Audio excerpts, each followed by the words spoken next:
Support comes from the Missouri Forest Products Association, saluting Earth Day on April 22nd with an ongoing commitment to help offset carbon emissions with sustainable harvesting of Missouri forests. Details at choosewood.com. This is St. Louis on the Air from St. Louis Public Radio. I'm Elaine Cha.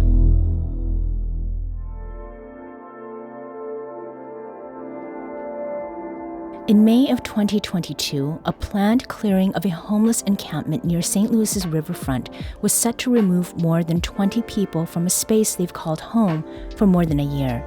At the last minute, the city said it would, quote, pause its action, and instead of a full eviction, it cleared only a few people and belongings from some tents nearby. Then, last week, eviction notices appeared once again at the encampment. They gave no reason for the eviction, stating only that residents had until noon on Friday, March 10th, that's today, to move themselves and all their belongings.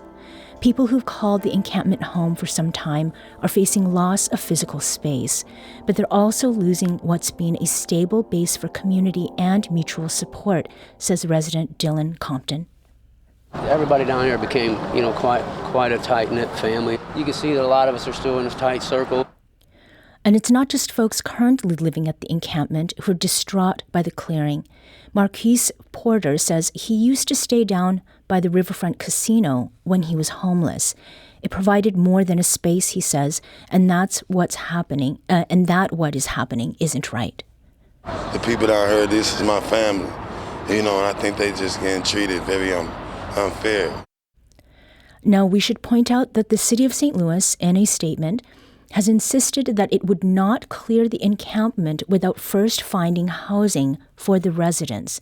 The city says it has lined up housing for 19 people and is offering housing and resources to unhoused residents who will accept them.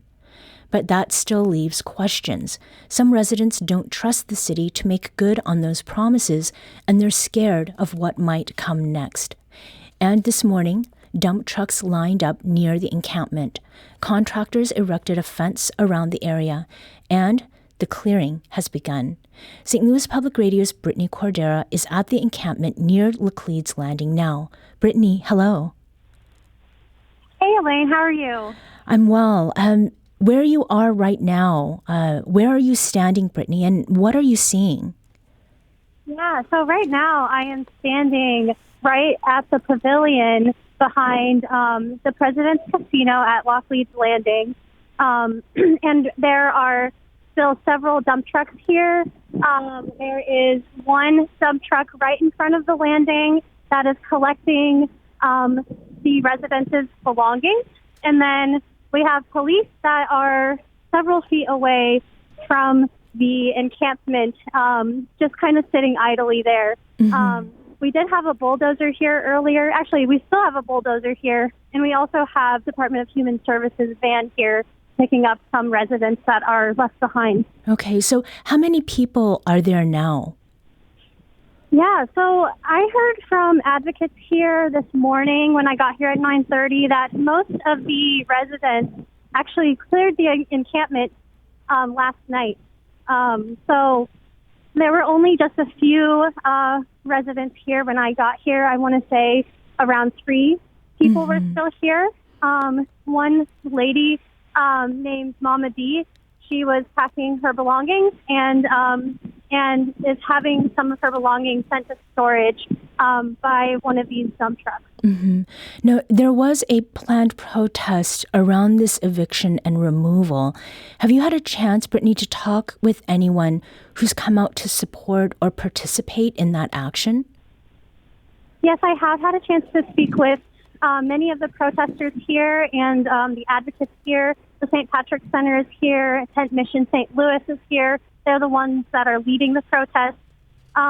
There's a lot of sadness for the residents here, and just overall anger about the city, just kind of handling this situation not very fairly. A lot of the advocates here and protesters have been saying that a lot of the people, the residents here, don't have a place to go still, even though the city promised housing at one point. So a lot of the residents are very nervous and don't know what's going to happen still. And have you spoken with any residents who do have some idea where they're going to be heading?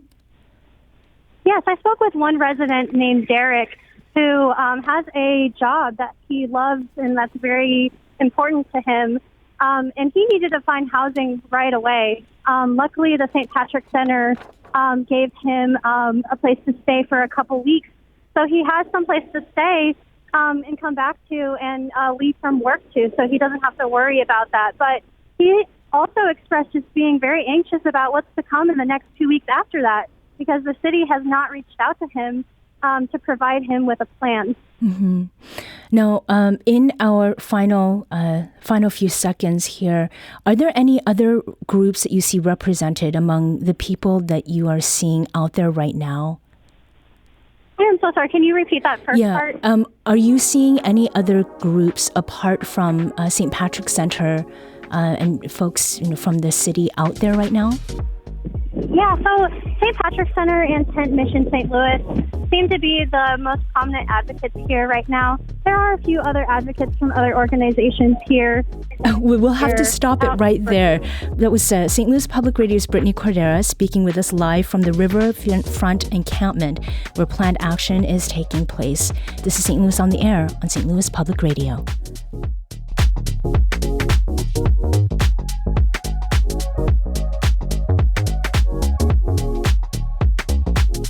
This episode was produced by Danny Wissentowski. Audio engineering and podcast design by Aaron Dorr. Our executive producer is Alex Hoyer. St. Louis on the Air is a production of St. Louis Public Radio. Understanding starts here. Our podcast proudly supports St. Louis artists by using music from Life Creative Group. Do you find yourself regularly listening to episodes of St. Louis on the Air?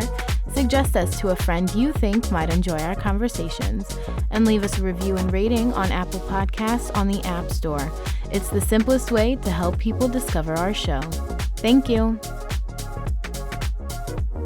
St. Louis Public Radio is a member-supported service of the University of Missouri St. Louis.